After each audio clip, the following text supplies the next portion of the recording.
হলুদ অটো বন্ধ হোক, লাইসেন্সবিহীন সকল প্রকার গাড়ি আছে ওইগুলো বন্ধ হোক।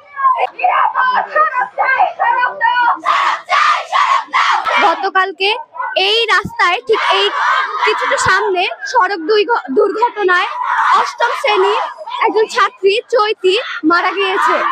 আমরা চাই আজকে এই আন্দোলন সফল হোক, এই মানববন্ধন সফল হোক।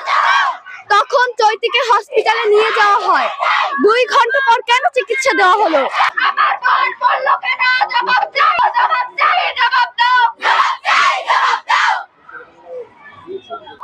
অবৈধ লাইসেন্সবিহীন এইসব হলুদ অটো এবং যে সকল রিক্সা আছে ওইগুলো বন্ধ। কেননা এই সড়ক দুর্ঘটনা আজকে শুধু এইখানে নেই, সারা বাংলাদেশে সড়ক দুর্ঘটনা। কেন? চালকের কোনো নিরাপত্তা দেয় না, চালক কখনো কারো নিরাপত্তা দেয় না। আমার বোনকে মারলে কেন? জবাব চাই, জবাব দাও।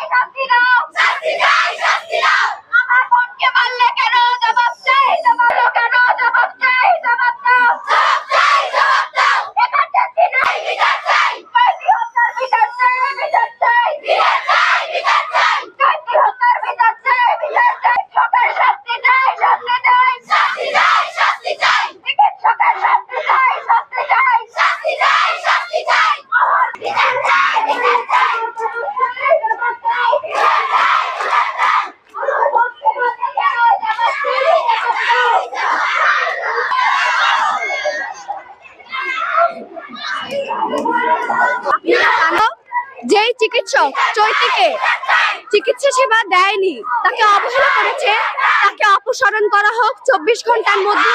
আজকে যেন চৈতির মতো আর কেউ মারা যায় না, যেন একটা ফুটফুটে মেয়ে কখনো যেন মারা না যায়।